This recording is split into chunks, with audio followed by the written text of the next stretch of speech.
கிறிஸ்பியான potato cheese ball ஈஸியாக பண்ணலாமா? அதுக்கு ஒரு குக்கரில் 2 உருளைக்கிழங்கு வாஷ் பண்ணி ஆட் பண்ணி தண்ணி மூழ்கிற அளவுக்கு ஆட் பண்ணிவிட்டு கொஞ்சமாக உப்பு போட்டு 2 விசில் விட்டு எடுத்துக்கலாம். விசில் வரத்துக்குள்ளேயும் பிரெட் க்ரம்ஸ் ரெடி பண்ணிடலாம். அதுக்கு 3 ப்ரெட்டை வந்து ஜாரில் மாற்றி பவுடர் பண்ணி எடுத்துக்கலாம். வேக வச்ச உருளைக்கிழங்கை தோலை ரிமூவ் பண்ணிவிட்டு ஒரு பவுலில் மாற்றி நல்லா மேஷ் பண்ணி எடுத்துக்கலாம்.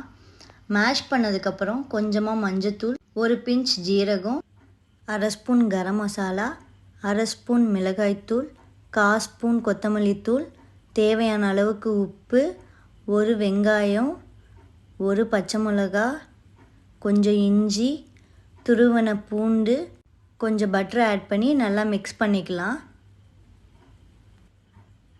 கொஞ்சமாக பிரெட் க்ரம்ஸ் ஆட் பண்ணி நல்லா மிக்ஸ் பண்ணிக்கலாம். மிக்ஸ் பண்ணிவிட்டு உருண்டை பிடிச்சிடலாம். உருண்டை பிடிச்சி நடுவில் ப்ரெஸ் பண்ணி அதில் கொஞ்சம் சீஸ் வச்சு திரும்ப க்ளோஸ் பண்ணிடலாம்.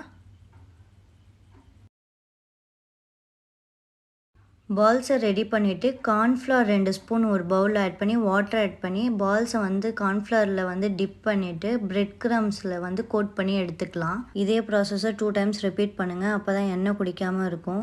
பிரெட் க்ரம்ஸில் கோட் பண்ணிவிட்டு திரும்ப டிப் பண்ணி திரும்ப பிரெட் க்ரம்ஸில் கோட் பண்ணி எடுத்துகிட்டு ஆயில் நல்லா ஹீட் ஆனதுக்கப்புறம் பால்ஸை ஆட் பண்ணி நல்லா ஃப்ரை ஆகிற வரைக்கும் வெயிட் பண்ணி எடுத்தால் பொட்டேட்டோ சீஸ் பால் ரெடி. செஞ்சு சாப்பிட்டு பார்த்துட்டு எப்படி இருக்குன்னு சொல்லுங்கள்.